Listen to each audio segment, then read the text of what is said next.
Look, episodes 7 through 9 happened, love them or hate them, but the bit we never really got was the immediately after Endor story. That's why the Mandalorian and Grogu hitting cinemas actually matters. This isn't just another side quest with a cute green gremlin, it's the handoff from victory parade to messy reality, where the wobbly New Republic tries to stand up while the Empire quietly puts its pieces back on the board. Today we're breaking down why this movie feels like the real beginning of the post-Return of the Jedi era.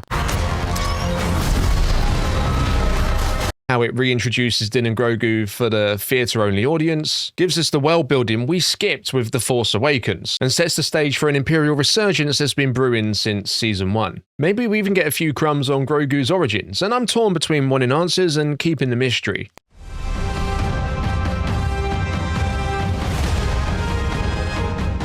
If you're into the big picture Star Wars with zero fluff, hit the like and subscribe, smash the hype button, it genuinely helps. Now with all that out of the way, let's talk about why that 30-year jump never felt like a true continuation and how this film aims to fix it. Alright, let's dive in.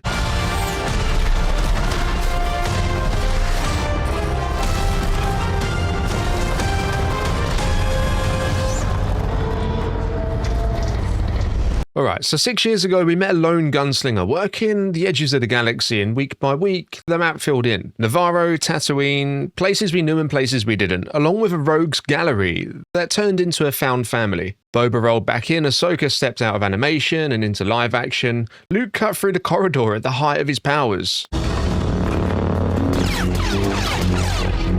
And then there was Grogu. Before he waddled into the story, we'd only ever met two of Yoda's species before, Yoda and Yaddle, and George never gave that species a name or even a homeworld. That mystery's still very much locked up. If this movie drops even a single breadcrumb, does that make the galaxy feel bigger, or do we lose a little of what makes that species feel mythic? All the while, the same shape had been moving in the background. The Empire didn't vanish, it splintered. You could feel it the very first time the client whispered about the asset. Waiting for you upon delivery of the asset. And in the way power kept pooling in the shadows. That's been the quiet constant of Din and Grogu's journey. Every win pulls another thread on a larger plan we've only glimpsed. Now, seasons 1 and 2 were basically the Gideon show. The guy wasn't rebuilding the Empire, he was building himself, tapping Grogu's blood, chasing that make me force sensitive dream, and cladding his force sensitives in Beskar, his supposed answer to lightsabers. I will create an army that will bring order to the galaxy. It tracks with what we saw the season before that reveal, Luke carving through dark troopers like they were paper mache.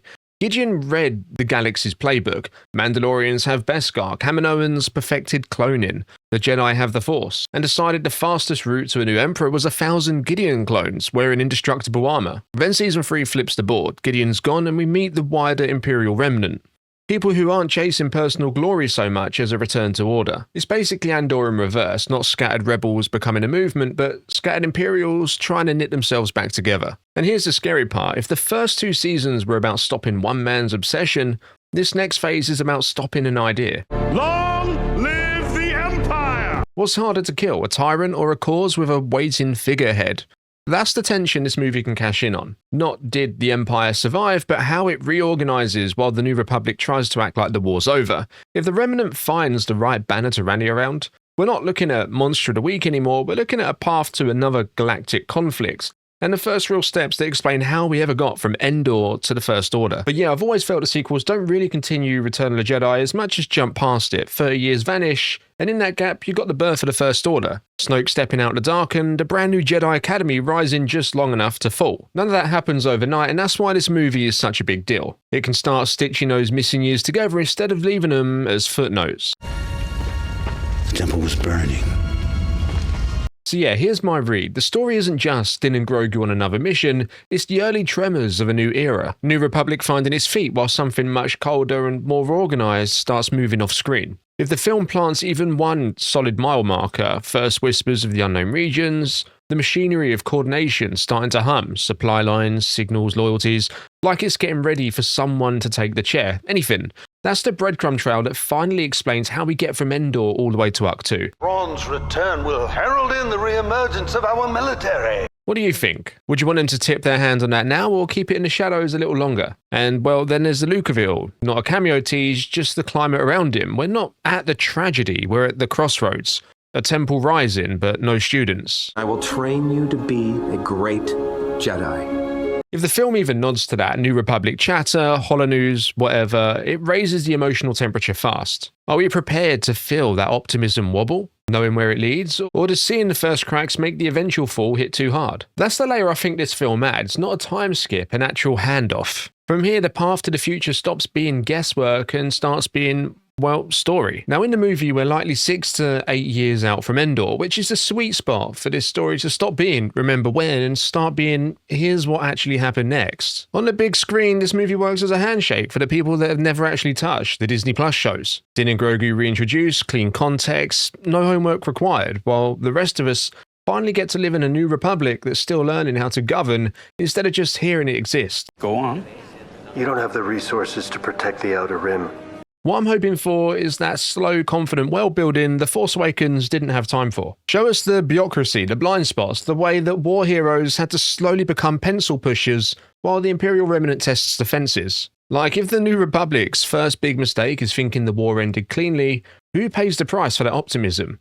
Finally, I think the first quarter of the film will give us those early Mando Season 1 vibes. Frontier problems, moral choices, a clear sense of place. Before the circle widens and you start to feel the larger machine begin to whir. And if we even get one tangible breadcrumb, an early policy blunder, a shipment gone missing, a name that makes politicians sit up, that's the bridge the fans have wanted between the Empire fell and the First Order arrived. How real is the threat of Thrones Rotan? And yeah, would you rather they slow roll those breadcrumbs across a trilogy or drop one major signal here to set the stakes? But anyways, the bottom line is this isn't leaping 30 years. It's stepping over the debris of the Death Star and asking, okay, what now? If the film sticks that landing, grounded reintros, visible New Republic growing pains, and an Imperial Remnant bold enough to stop whispering, you've got the true kickoff to the post-Return of the Jedi era, not a footnote you read after the fact. And yeah, to be honest, at this point, the movie doesn't need to solve everything. It needs to plant flags. We've reintroduced Din and Grogu, we've felt the New Republic's training wheels wobble, so where does the energy go? My read is it tilts towards the idea of a war being organised, not just by one returning egomaniac, but by a remnant quietly building scaffolding for a leader to step into. The New Republic is in complete disarray and we grow strong. You don't have to say his name every scene for the room to feel colder. And like if the Shadow Council moves from whispers to orders, what's the first real win that tells us the board's just changed? Now, legacy faces are the other pressure valve. I'm not saying wheel out all the big guns, this is the Mandalorian's movie after all. I'm saying the possibility of legacy contact still exists, and Lucasfilm has to choose how to do it. De-age for a moment or recast for momentum, which would you take if it meant getting a real story beat over a cameo pop? And let me know what you think. Would a single legacy scene supercharge the stakes or risk hijacking Din and Grogu's movie? Are you a Jedi? I am. Anyways, and then there's the wider lane. Ahsoka Season 2 seems to be the pivot point that clarifies who actually rallies the Remnant at this point in time and how far they're willing to go. Well, this film could be the first on-ramp, the point where the New Republic realizes the idea of the Empire didn't die, it adapted. If we leave the theatre with one unmistakable signal, an organised strike, a missing convoy, a name that makes the hairs on the back of Mon Mothma's neck stand up, that's your bridge from Endor to whatever comes next. We have to prepare for the worst and hope for the best. If the Remnant lands that first punch, I'll be ready for a darker second chapter where the New Republic has to admit that the war never really ended. So yeah, that's how I see the shape of it. Not promises, but pressure. Set the cause in motion, hint at the figurehead, and make the next step feel inevitable. Yeah, I think the temperature out there right now is very online fandom. If you live in Star Wars Twitter, Reddit, or even in YouTube comments, you can see the split. Some buzzing, some bracing, but the wider crowd hasn't really clocked this yet. That teaser felt more like a whisper than a billboard, and me personally, I'm fine with that. The real push will be when the proper trailer, the one that plants a flag and tells casual viewers, hey, this is where Star Wars is heading next. For me, the excitement isn't about cameos or checklist moments, it's about tone and intent. And if the next look shows confidence, clear stakes, a lived-in New Republic, Din and Grogu front and center with purpose, then the conversation changes overnight. And like, if the main trailer could promise just one thing, what would you want? Din and Grogu's bond tested in a way we haven't seen, or the Remnant landing a win that makes your stomach drop? Anyways, until then, I'm optimistic. The secrecy doesn't really worry me. It's kind of the point with this corner of the timeline. We've had breadcrumbs for years, now it's time for a proper meal. If the film hits that balance of heart, frontier grit, and creeping danger, it won't just be a good Mandalorian story, it'll feel like the moment the post-Endor era finally locks into place. Anyways, you get one breadcrumb, a clear Remnant win, a Thrawn signal, a New Republic blunder, or a Grogu origin hint. What's your pick and why? As always, drop your thoughts, theories, and wildest speculations down in the comments below. If you enjoyed this video, be sure to check out our full breakdown of the Mandalorian and Grogu trailer, which is now up on the channel. Don't forget to leave a thumbs up and make sure you subscribe so you don't miss any of our upcoming videos. Don't forget to leave a hype on this one, by the way. Thanks for watching. I'll see you in the next one, and may the Force be with you.